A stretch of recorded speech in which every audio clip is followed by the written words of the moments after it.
আগে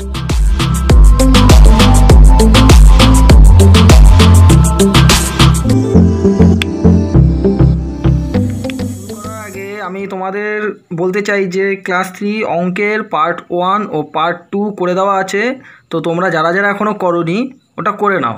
তো আজকে আমি করব মডেল অ্যাক্টিভিটি টাস্ক এর ক্লাস 3 পার্ট 3 ম্যাথ। তো সবার প্রথমে দেখো কি আছে, 1 টাকা সমান সমান কত পয়সা।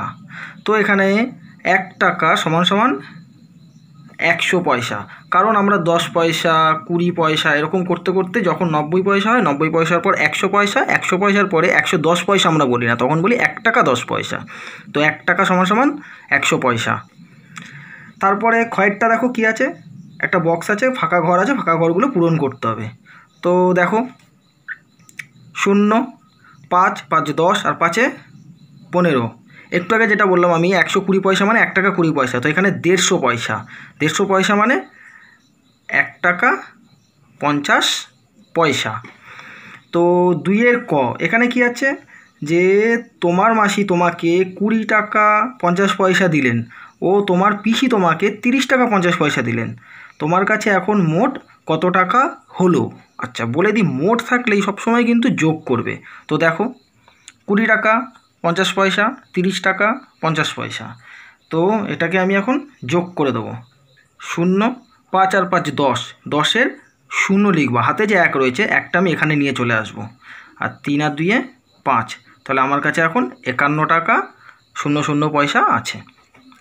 তারপরে ক্ষয়েরটা দেখো, রহিমের কাছে একটি 10 টাকার নোট, একটি 50 টাকার নোট ও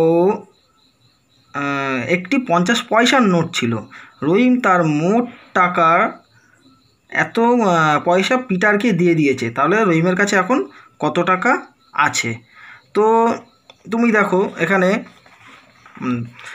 মোট একটা 10 টাকার নোট, একটা 50 টাকার নোট, আর এখানে 50 পয়সার নোট, 50 পয়সার একটা কয়েন আছে।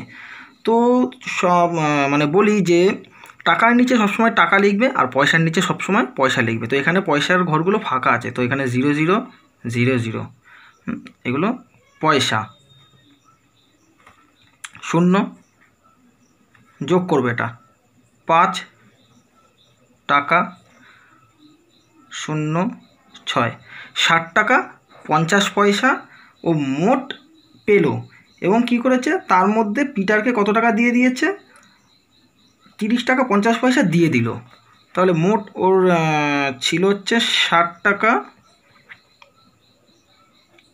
50 পয়সা,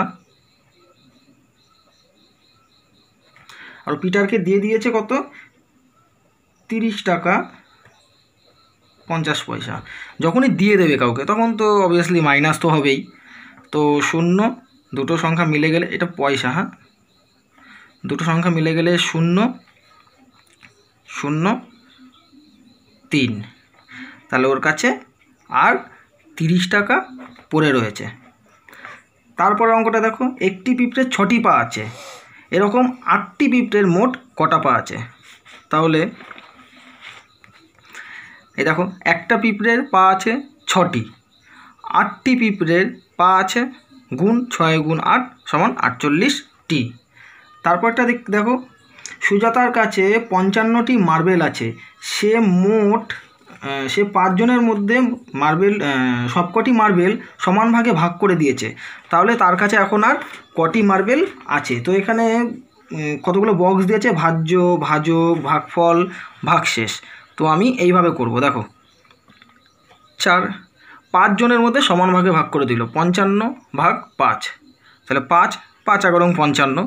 তো এখানে ভাজ্য হবে 55, এই যে ভাজ্য, এটা ভাজক হবে 5, যেটা দিয়ে আমরা ভাগ করি, ভাগফল যেটা ভাগফল বেরোয়, আর ভাগশেষ 0। তোমরা এইগুলোই এখানে বক্স বক্স করে দেওয়া আছে, এই বক্সগুলোতে এটা লিখে নেবে। ধন্যবাদ।